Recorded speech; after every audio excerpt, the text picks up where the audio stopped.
ओम शांति। भगवत गीता श्लोक क्लास में आज का श्लोक है तीसरे अध्याय का 35वां श्लोक। अध्याय थर्ड, श्लोक नंबर 35। श्लोक है श्रेयान् स्वधर्मो विगुणः परधर्मात् स्वनुष्ठितात् स्वधर्मे निधनं श्रेयः परधर्मो भयावह। श्लोक दोबारा। श्रेयान् स्वधर्मो विगुणः परधर्मात् स्वनुष्ठितात् स्वधर्मे निधनं श्रेयः परधर्मो भयावह। संधि विच्छेद श्लोक का श्रेयान् स्वधर्म विगुणः परधर्मात् स्वनुष्ठितात् स्वधर्मे निधनं श्रेयः परधर्मो भयावह। संधि विच्छेद दोबारा। श्रेयान् स्वधर्म विगुणः परधर्मात् स्वनुष्ठितात् स्वधर्मे निधनं श्रेयः परधर्म भयावह। शब्दों का अर्थ है स्वनुष्ठितात् अर्थात स्वधर्म का पालन करने से, विगुणः अर्थात गुण विहीन, स्वधर्म अर्थात आत्मा का धर्म, परधर्मात् अर्थात प्रकृति के धर्म से, श्रेयान् अर्थात श्रेष्ठ है, स्वधर्मे अर्थात अपनी धर्म में, निधनम अर्थात मरना, श्रेय अर्थात श्रेष्ठ है, परधर्म अर्थात देहाभिमानियों का धर्म, भयावह अर्थात खतरनाक है। शब्दों का अर्थ दोबारा। स्वनुष्ठितात् अर्थात स्वधर्म का पालन करने से, विगुणः अर्थात गुण विहीन, स्वधर्म अर्थात आत्मा का धर्म, परधर्मात् अर्थात प्रकृति के धर्म से, श्रेयान् अर्थात श्रेष्ठ है, स्वधर्मे अर्थात अपने धर्म में, निधनम अर्थात मरना, श्रेय अर्थात श्रेष्ठ है, परधर्म अर्थात देहाभिमानियों का धर्म, भयावह अर्थात खतरनाक है। श्लोक का अर्थ है स्वधर्म का पालन करने से गुण विहीन आत्मा का धर्म प्रकृति के धर्म से श्रेष्ठ है, अपने धर्म में मरना श्रेष्ठ है, देहाभिमानियों का धर्म खतरनाक है। स्वधर्म का पालन करने से गुण विहीन आत्मा का धर्म प्रकृति के धर्म से श्रेष्ठ है, अपने धर्म में मरना श्रेष्ठ है, देहाभिमानियों का धर्म खतरनाक है। अर्थात ही श्लोक के भावार्थ में जो बात बताई है, स्वधर्म का पालन करने से अर्थात अपने धर्म का पालन करने से गुण विहीन आत्मा का जो धर्म है ये स्वधर्म है और इसको पालन करना ये प्रकृति के धर्म से श्रेष्ठ है। अपने धर्म में मरना श्रेष्ठ है, देहाभिमानियों का धर्म खतरनाक है। यहाँ है प्रकृति का धर्म से श्रेष्ठ, तो प्रकृति का धर्म, प्रकृति अर्थात ही 5 तत्वों का पुतला अर्थात शरीर। तो ये शरीर अर्थात देह, देहभान और उसका जो धर्म है देहभान का, इससे तो अच्छा है आत्मा का धर्म। प्रकृति सत रस तम 3 गुणों से प्रसारित होती है और आत्मा इन गुणों से अलग है, निराली है, जिसे श्लोक में बताया है सत रजादि गुण विहीन। अर्थात आत्मा इन सब गुणों वाली नहीं है, आत्मा ज्योति बिंदु है। जैसे कि दूसरे अध्याय के श्लोक में भगवान ने ये बात अर्जुन को बताई थी कि हे अर्जुन, सतोगुण में त्रिगुणातीत होकर के स्थिर हो जा। अर्थात तीनों गुणों से भी ऊपर की स्टेज में सत्व गुण में स्थिर होने बोला। तो यहाँ आत्मा का धर्म अर्थात ही आत्मिक स्थिति में स्थिर होना, ये प्रकृति के धर्म से अर्थात जो जड़ 5 तत्वों का बना हुआ शरीर है, देह है, उसके देह भान से आत्मिक स्थिति का स्वधर्म जो है श्रेष्ठ है। और देहाभिमानियों का धर्म खतरनाक है, अर्थात देह भान में रहना और देह भान से जुड़े हुए जो धर्म धारणाएं हैं उसमें रहना खतरनाक है।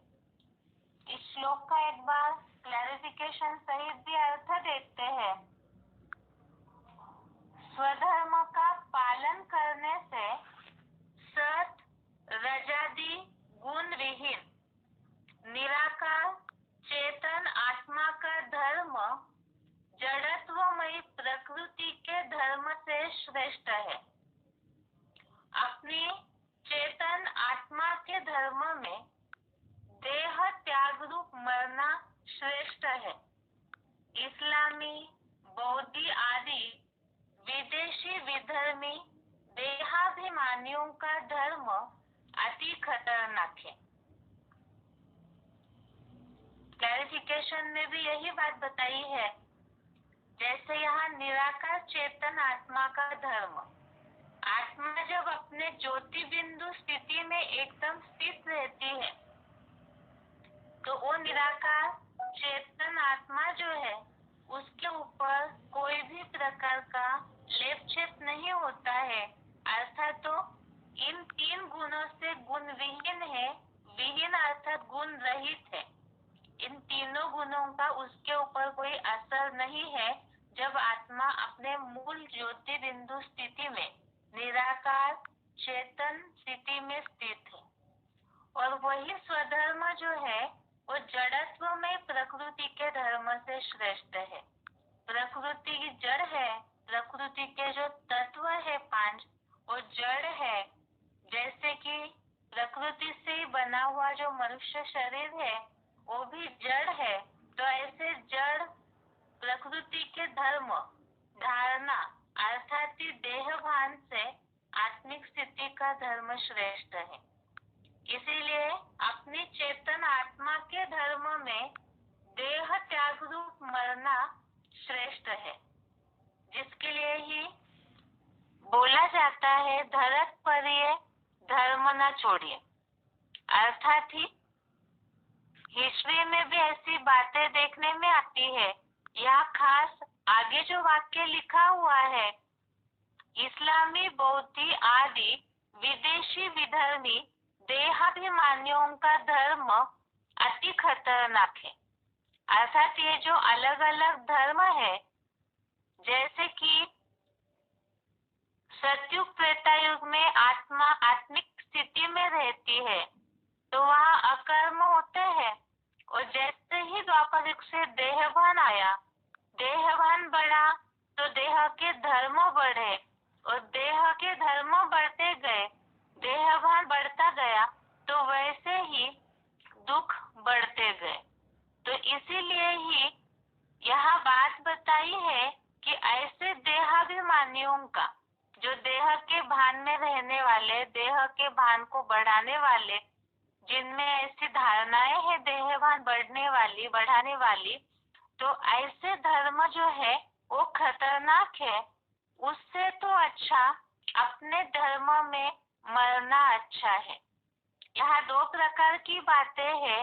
एक तो स्वस्थिति में पूरी तरह स्थित होना, देह भान से परे हो जाना, और दूसरी बात है यहाँ पर दूसरे अन्य धर्मों की धारणाओं को अपनाना, जिससे देहभान बढ़ता है।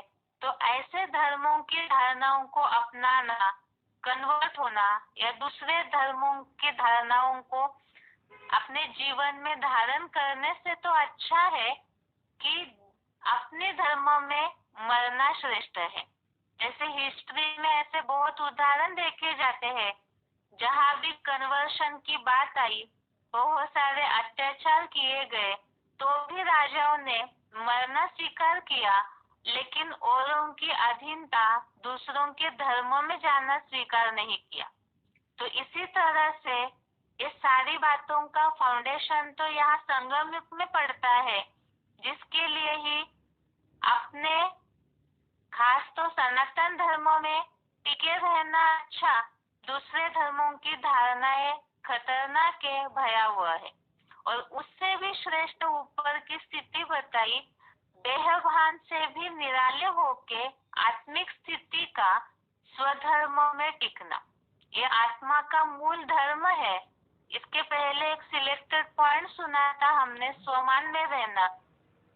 दूसरे जो देहधारी है उनकी बातों में, उनके विचारों से प्रभावित होते हैं, तो उनके मान में उनकी बातों का असर हो जाता है। तो यहाँ स्वधर्म में टिकना अर्थात जो मूल आत्मिक स्थिति की धारणा है उसमें टिकना।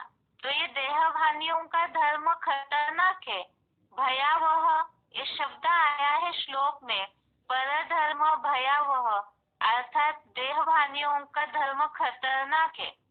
और ये खतरनाक की बात के लिए, भय की बात के लिए ही, जैसे दूसरे अध्याय का 40वां श्लोक, अध्याय 2 श्लोक नंबर 14, ये हमने पहले भी देखा।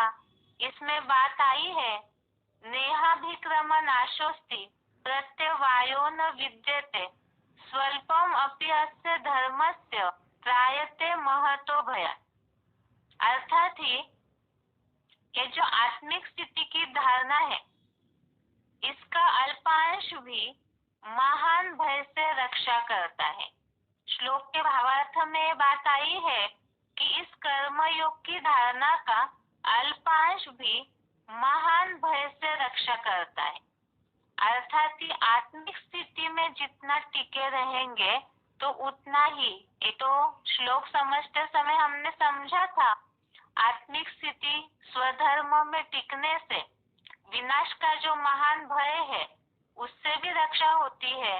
और प्रैक्टिकल जीवन में भी अलग अलग जो समस्याएं हैं जो देहभान से ही निर्माण होती है, दुख आना, परिस्थिति आना, भूले होना, ये सारा ही देहभान के कारण, देह के धर्म के कारण, देह भानियों का संग करने के कारण ही होता है। इसीलिए ही इस खतरनाक धर्म से स्वधर्म में टिकना अच्छा है। आज का जो 35वां श्लोक है, इसके रेफरेंस में ही 18वें अध्याय का 47वां श्लोक भी है, अध्याय 18 का श्लोक नंबर 47, इसमें भी ये बात आई है, श्रेयन् स्वधर्मः विगुणः परधर्मात् स्वनुष्ठितात् स्वभाव नियतं कर्म कुर्वन् नाप्नोति किल्बिषम्। इसमें ये बात आई है, जड़ प्रकृति के देहभान वाले विरुद्ध गुण से आत्मधर्म सुख से पालने कारण श्रेष्ठ है। स्वभाव से नियत किए हुए कर्म करता हुआ पाप का भागी नहीं बनता। इसमें रेफरेंस अलग है। बाकी पहला जो वाक्य है इसमें खास बात है, जड़ प्रकृति के देहभान वाले विरुद्ध गुण से आत्मधर्म सुख से पालने कारण श्रेष्ठ है। अर्थात ही जड़ प्रकृति है उसका देहभान, जड़ प्रकृति का धर्म अर्थात ही देहभान, उसके विरुद्ध आत्मिक स्थिति का जो धर्म है वो पालने में सुखकारक है। इससे ही खास इस श्लोक का सार है आत्मिक स्थिति में टिकना, जिससे कि स्वस्थिति से स्वर्ग बनता है, सुखकर स्थापना हो जाती है, जीवन सुखमय हो जाता है। और देहभान, देह के संबंधी, देहभान में ही देह के पदार्थ, देह के संबंधी, देह से जुड़ी हुई स्थिति परिस्थितियां, वो भय, दुख या खतरनाक अनुभव हो जाती है, निर्माण करती है ऐसी स्थिति परिस्थितियां। इसीलिए बताया स्वधर्म ही श्रेष्ठ है। इस बात को और अच्छे से समझने के लिए शिव बाबा ने ही सिलेक्टेड पॉइंट में क्या बोला है उसे समझते हैं। पहले श्लोक का उच्चारण।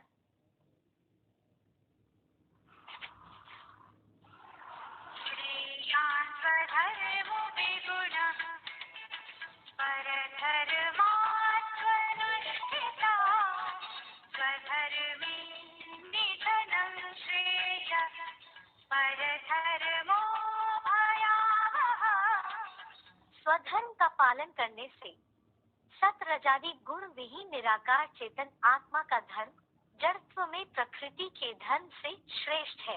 अपने चेतन आत्मा के धर्म में मरना देह त्याग भी श्रेष्ठ है। साम्य बुद्धि आदि विदेशी विधर्मी देहाभिमानियों का धर्म अति खतरनाक है।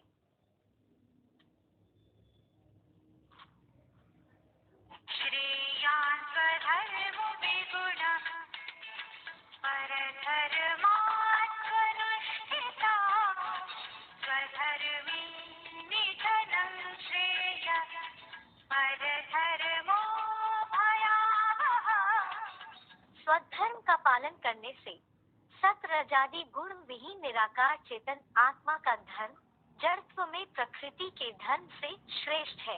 अपने चेतन आत्मा के धर्म में मरना देह त्याग भी श्रेष्ठ है। स्वामी बुद्धि आदि विदेशी विधर्मी देहाभिमानियों का धर्म अति खतरनाक है।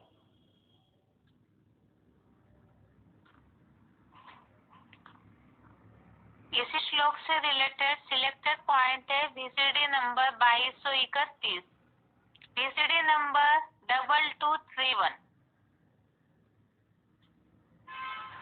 स्वधर्मे निधनम से परधर्मो भयावह। स्व माने आत्मा, आत्मा स्व है और शरीर 5 तत्वों का बना हुआ प्रकृति का पुतला है। आज ये कल हमें मिला है, हो जाएगा। तो देखो हमारा स्वधर्म आत्मिक स्थिति में टिकना हुआ ना, इस आत्मिक स्थिति में टिक करके निधनम, हमारा शरीर रूपी क्या ये वृक्ष खत्म भी हो जाए तो भी बीज रूप जो आत्मा है उसका कल्याण होगा या नहीं होगा? कल्याण होगा। तो स्वधर्मे निधनम से अपने आत्मा की स्मृति के धर्म में टिकना चाहिए। जो और धर्म पिताओं ने धारणाएं स्थापन की है धर्म की, उनको परित्याग कर देना चाहिए। धर्म को परित्याग करेंगे या धर्म पिताओं को भी परित्याग कर देंगे? है? अरे धर्म का परित्याग करेंगे, स्वधर्म हम अपनाएंगे, या जो धर्म को स्थापन करने वाले धर्म पिताएं हैं उनको भी गोली मारेंगे? है? बाप ने तो कहा इन देहधारी धर्म गुरुओं को सबको मारो गोली। वेद का बाप है तो वेद की गोली मारना सिखाएगा या हाथ की गोली मारना सिखाता है? वेद की गोली क्या है? ज्ञान की तीखी तीखी गोलियां मारते जाओ, वो अपने आप अपने देह के धर्म से नष्ट हो जाएंगे, डाउन हो जाएंगे। इसलिए बोला स्वधर्मे निधनम से अपने धर्म में टिके रहो। दूसरे का धर्म तुम्हारे लिए भय पैदा कर देगा। ऐसा भय, दूसरे के धर्म में कन्वर्ट हो करके जो गए भारतवासी, वो उनके धर्म में जाकर के ऊंच पद पाते हैं या नीच पद पाते हैं? नीचा पद पाते हैं।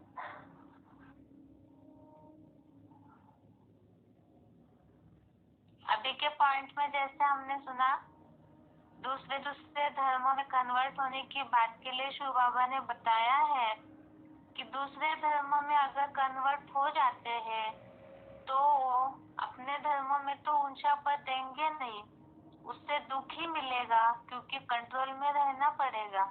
इसीलिए खास बात बताई यहाँ तो दूसरे धर्मों के कन्वर्शन की बात के टॉपिक पे शिव बाबा ने बोला है कि इससे तो अच्छा अपने धर्मों में ही रहना अच्छा है। आगे का पॉइंट है VCD नंबर 2417, VCD नंबर 2417 2 घंटा के बाद से लिया हुआ पॉइंट है।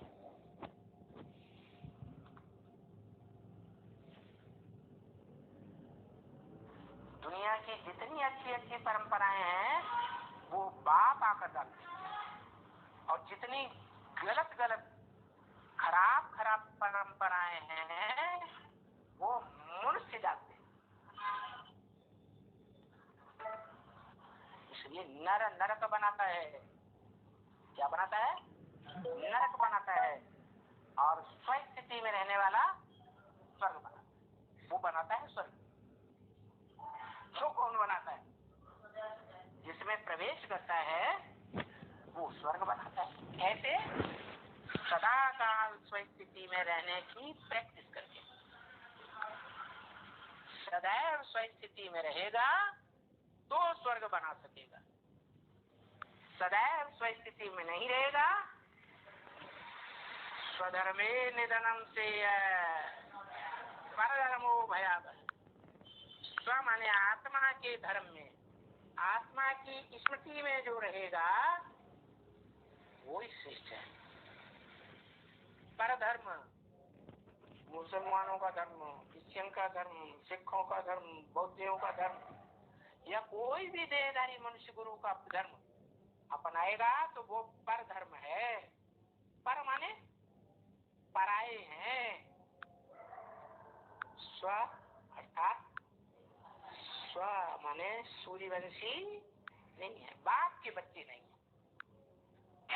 इसलिए बोला स्वधर्मे निधनम से।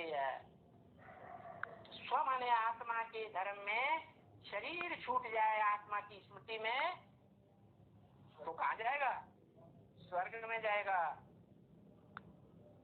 और दूसरों की स्मृति, दूसरे धर्म पिताओं की स्मृति में शरीर छोड़ेगा तो नरक में जाएगा।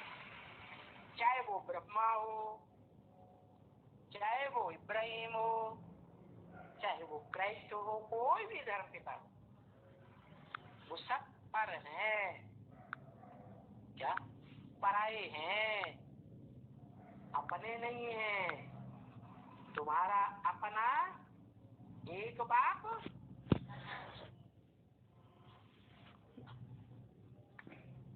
अभी के पॉइंट में जैसे बताया कि दूसरे दूसरे धर्म पिताओं का जो धर्म है उसे अपनाते हैं, अर्थात तो पर हो गए, पराये हो गए, और ऐसे धर्म पिताओं की याद में शरीर छोड़ते हैं या उन धर्मों में जाते हैं तो भयावह है। इससे तो अच्छा आत्मिक स्थिति में रहना, आत्मिक स्थिति में शरीर छोड़ते हैं। तो ऐसी आत्माओं के लिए बताया कि एक शिव बाबा दूसरा न कोई, जो बाप के बच्चे हैं वो अपने धर्म में रहने वाले सूर्यवंशी है, और दूसरे धर्मों को अपनाने से तो अच्छा है अपने धर्म में मर जाना। आगे का पॉइंट है वार्तालाप नंबर 1744, डिस्कशन नंबर 1744। जो देवता बन गया आत्मा है उसकी क्या वो अगले जन्म लेती है, जन्म लेती है और देखो बेटी जन्म लेती है। और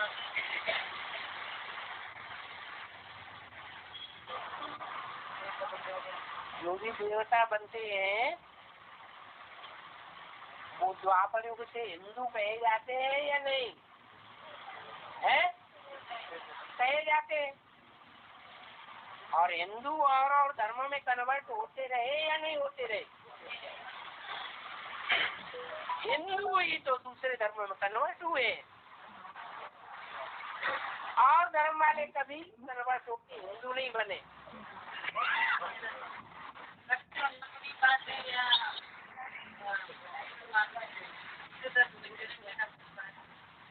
गीता में तो है स्वधर्मे निधनम से धर्म हो बराबर, अपने धर्म में मर जाना अच्छा है, सर कटाए दो, लेकिन दूसरे का धर्म ग्रहण करना माना उनका दास दासी बनना। सबसे सेवक धर्म कठोरा, कोई के नौकर चाकर बने, दास दासी बने, ये सबसे कठोर धर्म है, बहुत दुख देने वाला है। और आज के हिंदुस्तान में क्या होता है, सब चाहते हैं हमें नौकरी मिल जाए।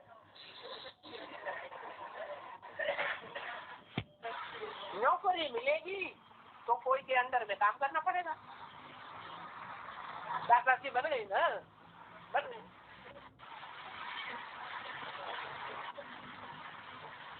आजकल दास दासी बनने में बड़ा मजा आता है लोगों को।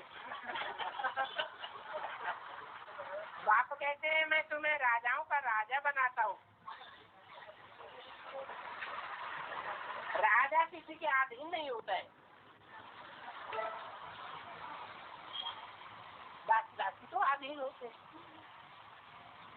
प्रजा भी अधीन होती। मैं प्रजा योग सिखाने नहीं आया हूँ, मैं तो तुम्हें राजयोग सिखा करके राजा बनाता हूँ।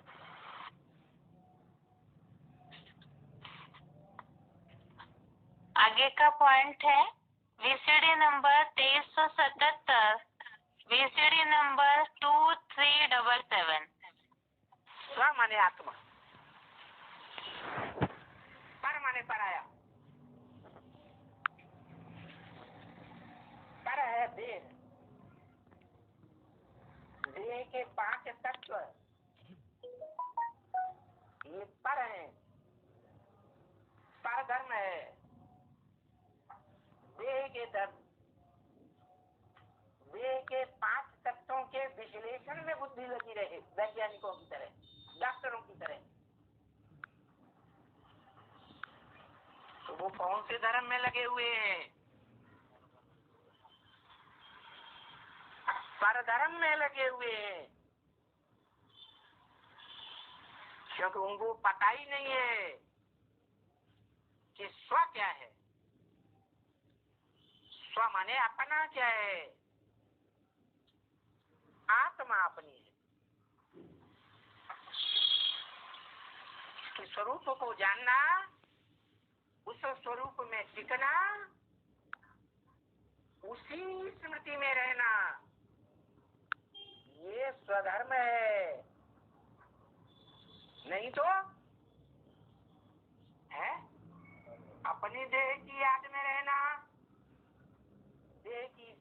देह की इंद्रियों की स्मृति में रहना, देह की इंद्रियों के रस लेने में लगे रहना, इंद्रियों का सुख लेने में लगे रहना, देह के संबंधों में बुद्धि जाना, देह के पदार्थों में बुद्धि जाना, ये परधर्म है या स्वधर्म है?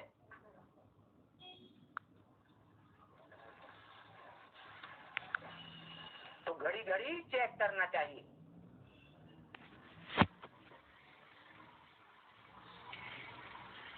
जो गीता का महावाक्य भी है, स्वधर्मे निधनम से आत्मिक स्थिति में शरीर भी छूट जाए तो भी बड़ी अच्छी बात, और देह की स्मृति में शरीर छूटे तो अच्छी बात या बुरी बात? बुरी बात।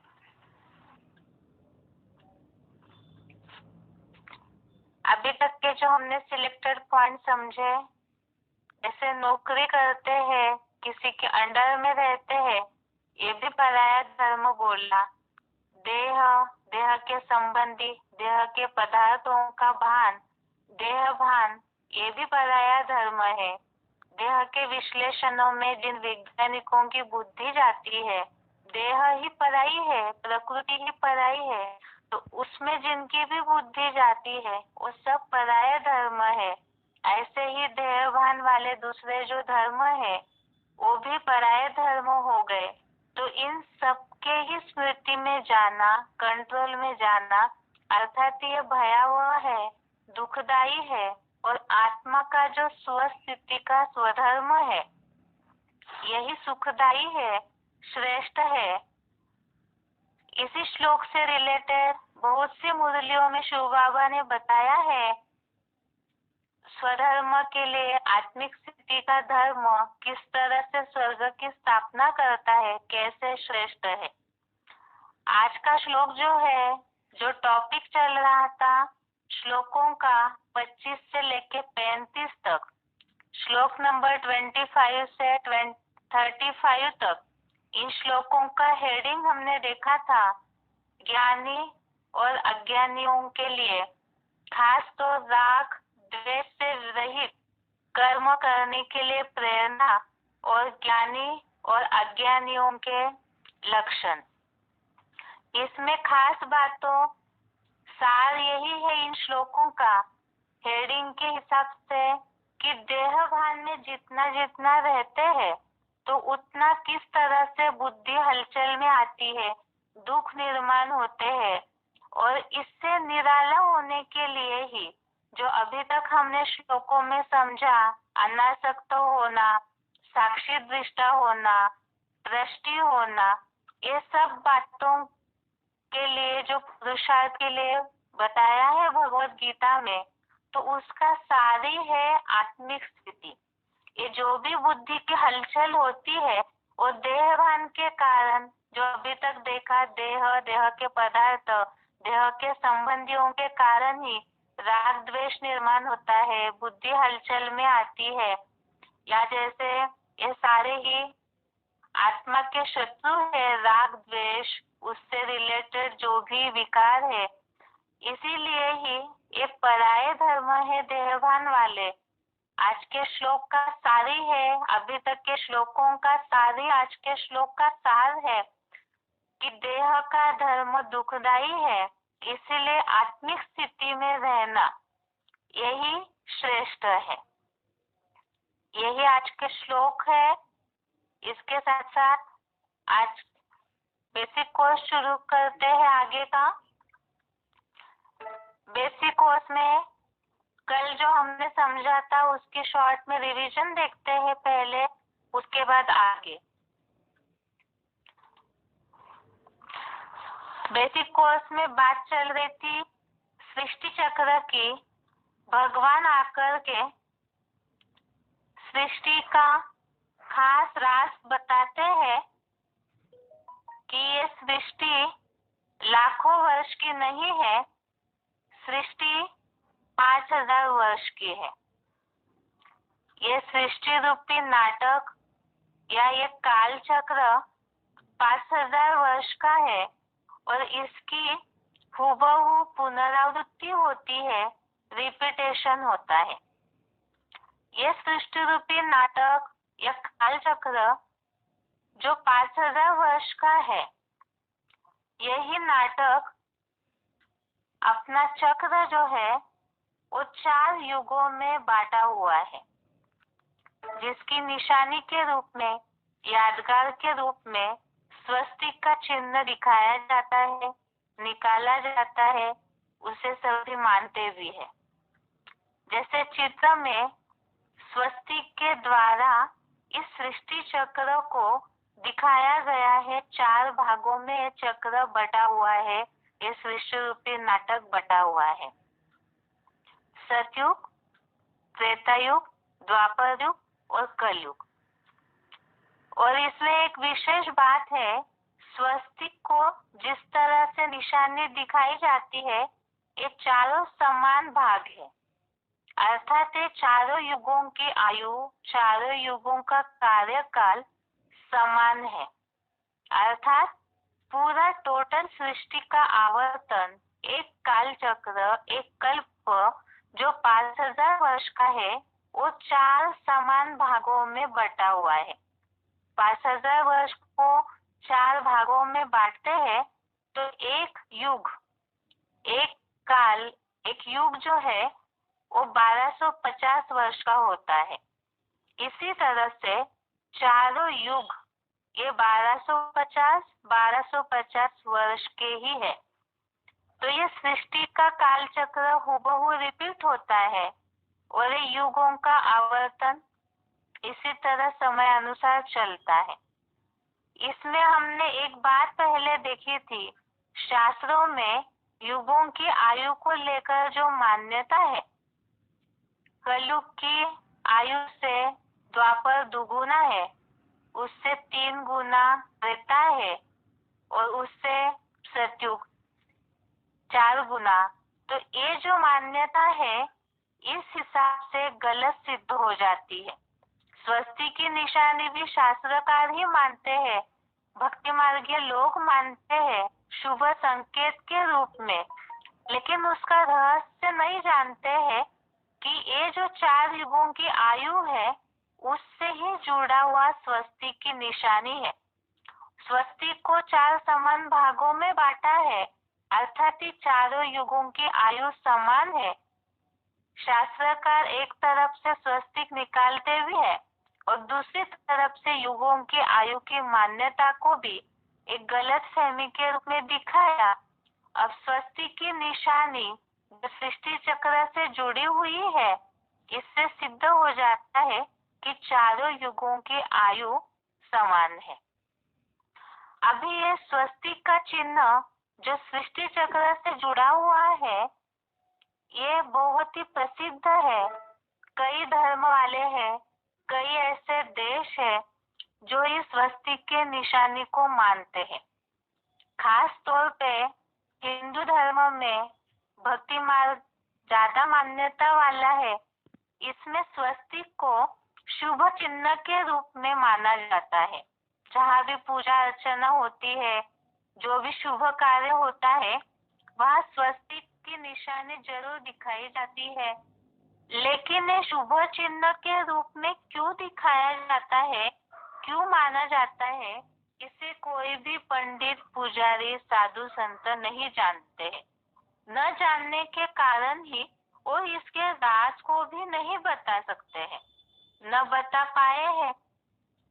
इसका खास कारण है कि ये स्वस्तिक जो है, ये सृष्टि चक्र का प्रतीकात्मक चिन्ह है। सृष्टि चक्र से जुड़ा हुआ है स्वस्तिक की निशानी। जैसे सृष्टि का जो राज है वो जन्म मरण के चक्र से जुड़ा हुआ है। जैसे मनुष्य आत्माएं जन्म मरण के चक्र में आने के कारण सृष्टि के राज को नहीं बता सकते हैं, तो इसी कारण से स्वस्तिक सृष्टि चक्र से जुड़ा हुआ है और इसीलिए ही स्वस्तिक शुभ क्यों माना जाता है, उसका रहस्य भी जन्म मरण में आने वाले मनुष्य नहीं बता पाते हैं। लेकिन भगवान जो जन्म मरण के चक्र से न्यारे है, वो स्वयं ही आकर के इसीलिए ही इस स्वस्तिक का राज खोल रहे हैं कि आखिर स्वस्तिक की निशानी शुभ चिन्ह के रूप में क्यों मानी जाती है।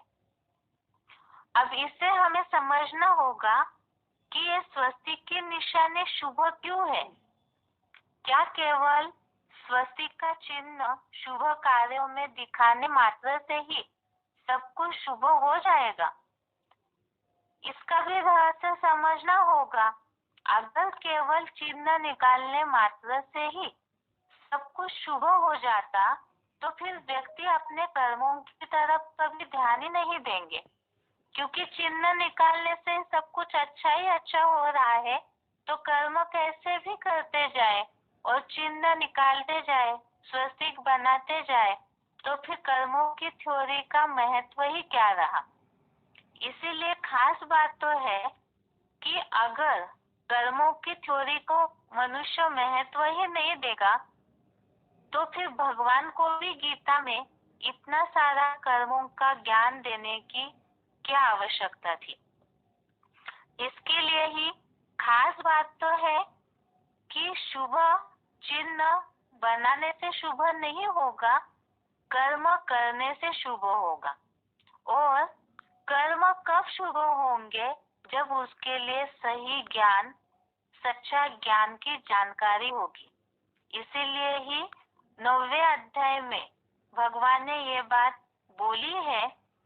भगवान ऐसे ज्ञान देते हैं जिससे मनुष्य अशुभ से मुक्त हो जाते हैं।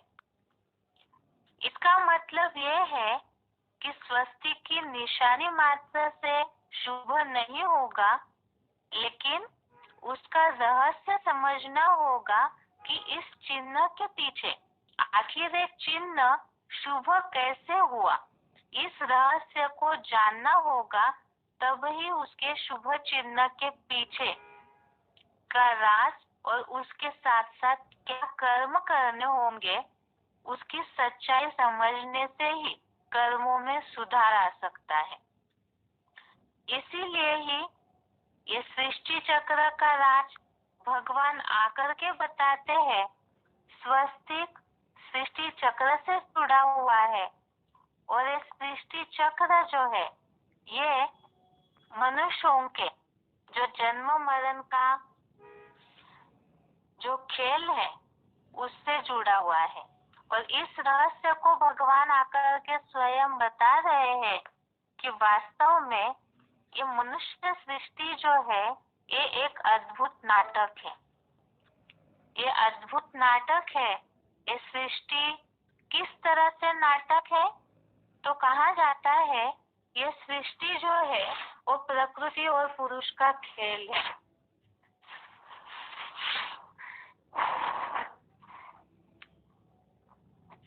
जैसे कि प्रकृति और पुरुष माना ऐसे समझा जाता है स्त्री और पुरुष। वास्तव में मनुष्य आत्माओं का ये जो ये सृष्टि रूपी नाटक है,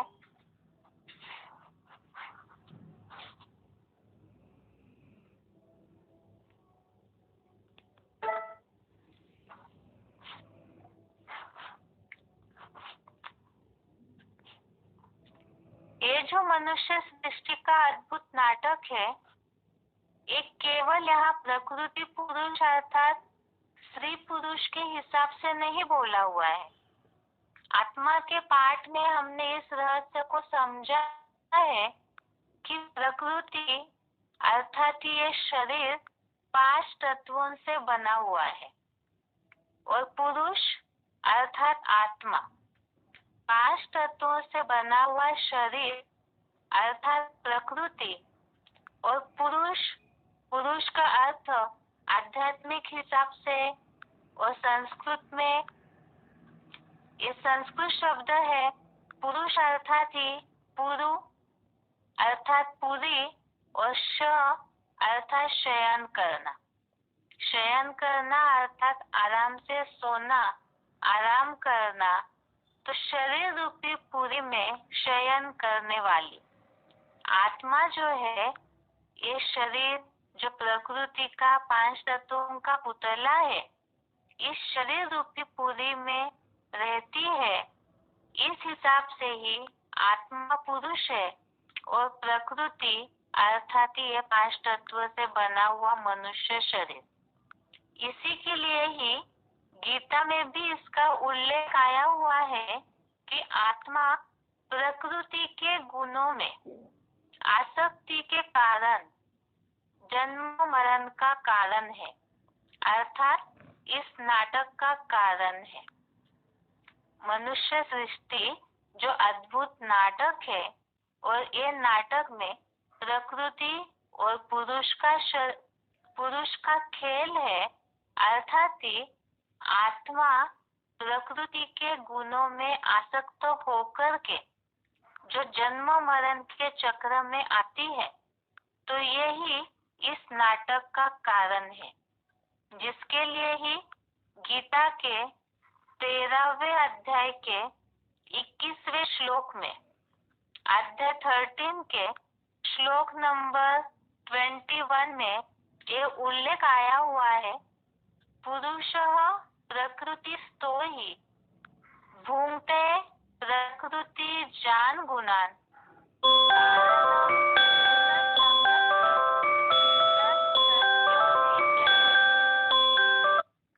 अर्थात ही यही बात कि प्रकृति के गुणों में आसक्ति के कारण ही आत्मा जो प्रकृति के गुणों में आसक्त होती है, वही जन्म का कारण है। अभी जैसे हमने समझा कि मनुष्य सृष्टि ही एक अद्भुत नाटक है, इस नाटक की शुरुआत कैसे होती है, इसके लिए ही जब हमने परम धाम की बात समझी थी, उसमें ये बात आई थी श्लोकों में कि परम धाम से आत्माएं इस सृष्टि पर उतरती है सृष्टि की शुरुआत में, अर्थात 5000 वर्ष के इस नाटक की सृष्टि चक्र की जब शुरुआत होती है, तो यहाँ पर आत्माएं उतरती है और इस नाटक में अपना अपना अलग अलग पार्ट बजाना शुरू करती है। ये सृष्टि एक नाट्य मंच है, रंगमंच है। इसके बारे में ही विलियम शेक्सपियर ने भी ये बात बोली है कि आप एक किरदार है और यह दुनिया एक रंगमंच है। अब ये सृष्टि रूपी जो नाटक है, ये तो बहुत बड़ा 5000 वर्ष का है। और जैसे दुनिया में नाटक होते हैं, फिल्म होती है, तो उसमें देखते हैं पुराने जमाने के जो नाटक होते थे, उसमें कई ऐसे होता था, एक ही व्यक्ति अलग अलग पोशाक धारण करके समय समय पे अलग अलग रूप रंग से, अलग अलग वेशभूषा से पार्ट बजाते थे। इसी तरह से यहाँ पर भी इस सृष्टि रूपी नाटक में आत्माएं जो है, उस शरीर रूपी अलग अलग वस्त्र पोशाक धारण करके अपनी अलग अलग भूमिका अदा करती है, अर्थात अलग अलग अपना पार्ट बजाते हैं।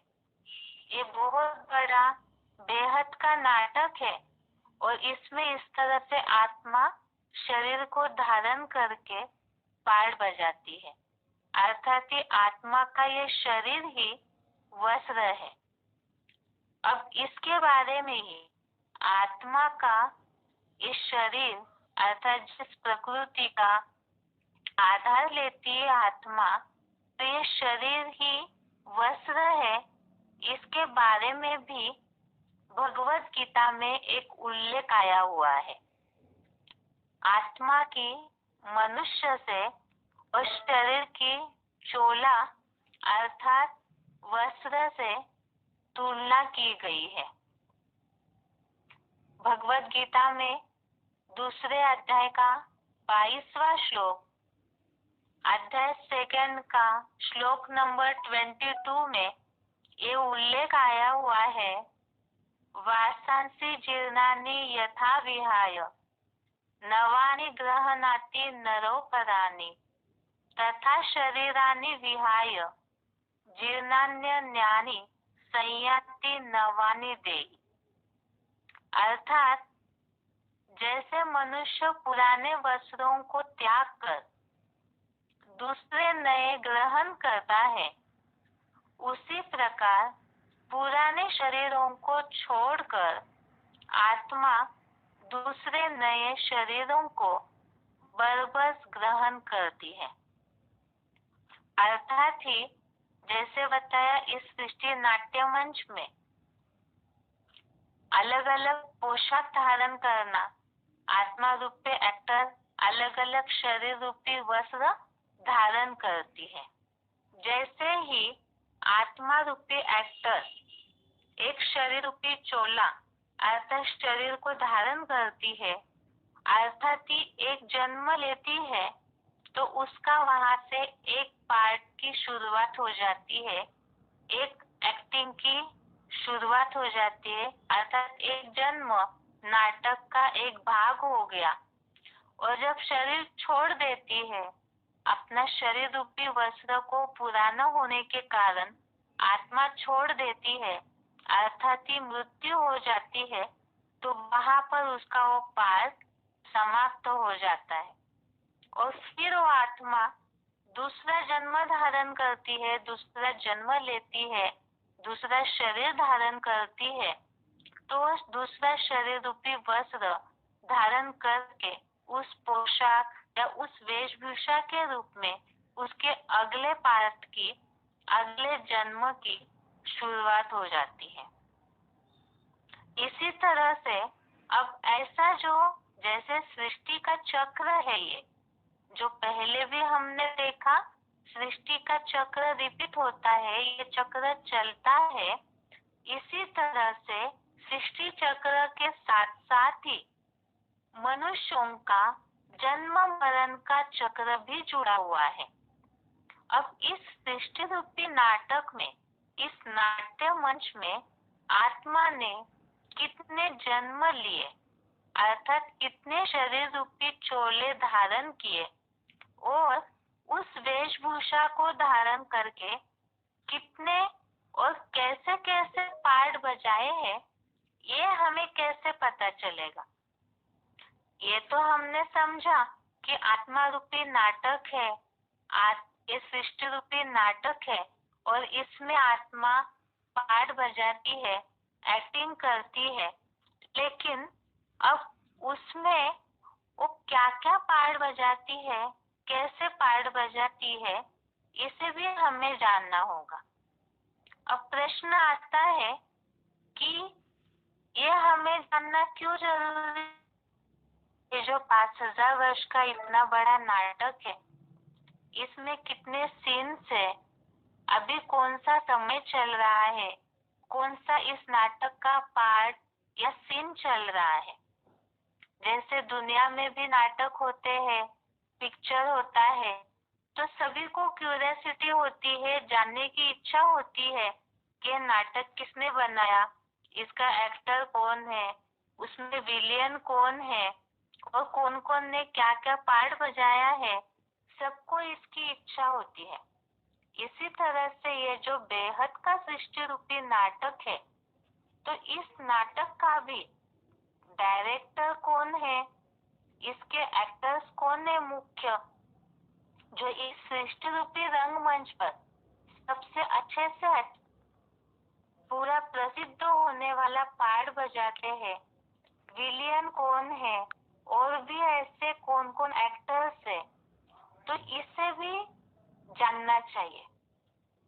अब ये क्यों जानना चाहिए, और भी साथ साथ ये नाटक में हमारा क्या पार्ट है, इस पार्ट को किसने फिक्स किया, और क्या ये जो नाटक में हमारा पार्ट बना हुआ है, ये बदली हो सकता है। अब बात है कि इतनी सारी बातें, बहुत बड़ा सृष्टि ही बहुत बड़ी है और 5,000 वर्ष का इतना लंबा चक्र चलता है। इसमें ढेर सारे, जितनी जनसंख्या है, जितने मनुष्य है, उतने ही वो एक्टर्स हो गए, उनका अलग अलग पार्ट है। तो ये सब जानना जरूरी है क्या? और क्यों जरूरी है? जानना भी है तो क्यों जरूरी है? अब जैसे हम जो हद में नाटक होते हैं, फिल्में होती है, उसका ही उदाहरण लेते हैं। नाटक में अगर कोई एक्टर को रंगमंच पे जाके, स्टेज पर जाकर के पार्ट बजाना है और उसे ये बात ही नहीं पता है कि उसको स्टेज में जाके क्या एक्टिंग करनी है, उसका क्या पार्ट है, उसे क्या करना है, तो उस एक्टर को क्या कहेंगे? और जाके स्टेज पे कैसे पार्ट बजाएगा जब वो खुद जानता ही नहीं है? तो जैसे पार्ट बजाना चाहिए, जैसे एक्टिंग करनी चाहिए, वैसे वो सही एक्टिंग भी नहीं कर पाएगा। और जब एक्टिंग ही सही नहीं करेगा, अपनी भूमिका को अच्छी तरह से नहीं निभा पाएगा, तो फिर उसकी मान्यता कैसे होगी, उसका महत्व कैसे बढ़ेगा, उसका गायन कैसे होगा? इसीलिए ही जैसे हम देखते हैं, बहुत ऐसे जिज्ञासु होंगे हमारे सामने आने वाले। दुनिया में ऐसे बहुत लोग हैं, वो ये सोचते हैं इन सब बातों में जाने से क्या फायदा है? हम तो अपना कमाएंगे, अच्छा खासा सुख का जीवन जी रहे हैं, तो इन सब बातों में जाने की क्या आवश्यकता है? अब इसकी आवश्यकता क्यों है, उसे समझना होगा, क्योंकि आज समाज का वातावरण यही है। ये सारी बातों में जाना नहीं चाहते हैं, सोचते इसमें हम अपना टाइम वेस्ट क्यों करें। जैसे कहावत है, प्रचलित मान्यता है, कहते हैं दुनिया में कि क्या बताए यार, नुमानिया क्या कर गए, बीए हुए, नौकर हुए, पेंशन मिली और फिर मर गए। अर्थात समाज की आज ये स्थिति है, सभी उसी धारा में बह रहे हैं कि जन्म लिया, पढ़ लिख लिए, नौकरी धंधा कर लिया, प्रॉपर्टी कमाई और फिर अपने वंशावली के लिए धन कमा के इकट्ठा रखा। इतना होते होते उम्र बीत जाती है और मर जाते हैं। तो क्या जीवन का केवल यही लक्ष्य है? जैसे जानवर है और प्राणी होते हैं, वो भी जन्म लेते हैं, जीवन जीते हैं, खा पीते हैं, घूम लेते हैं और फिर जीवन पूरा हो जाता है। मनुष्य को भी प्राणी ही बोला है, लेकिन उसमें थोड़ी विचारों की शक्ति ज्यादा है, बुद्धि की दात मिली हुई है। अगर मनुष्य भी इसी तरह जानवरों की तरह ही खा लिया, पी लिया, नौकरी धंधा कर लिया और फिर जीवन पूरा हो गया, इसी तरह से जीवन जिया, तो ये जीवन जिया तो ऐसे ही जीने का कोई फायदा है? वास्तव में हम जो इस जीवन में आए हैं, जो पार्ट हमें मिला हुआ है, तो इसके बारे में लक्ष्य, जीवन का लक्ष्य, उद्देश्य जानना जरूरी है। अगर हम इसे नहीं जानते हैं, तो फिर जानवर और मनुष्यों में अंतर ही क्या रह जाएगा। इसीलिए ही मनुष्य जीवन और प्राणी पंछियों के मुकाबले बुद्धिशील प्राणी है। मनुष्य बुद्धिजीवी है, तो इसीलिए ही अपने इस एक्टिंग के बारे में, इतनी बड़ी सृष्टि, जिस सृष्टि में हम रह रहे हैं, उसके बारे में और हमारा इस नाट्य मंच में सृष्टि पर क्या पार्ट है, इसे जानना जरूरी है। तब ही जो दुख और सुख का कारण है मनुष्य का जीवन, उसका रहस्य भी समझ में आएगा। तो ये सृष्टि का राज क्या है? सृष्टि चक्र का आवर्तन कैसे चलता है? इसके ये जो नाटक है, इसके 4 सीन है, तो ये सीन कैसे चलते हैं? इन सब रहस्यों को जानना भी जरूरी है। तो इससे ही हमारा क्या पार्ट है इस सृष्टि मंच पर, उसे भी हम समझ पाएंगे। लेकिन इसे समझने के लिए कल का क्लास देखते हैं। आज के लिए यहाँ तक ही। ओम शांति।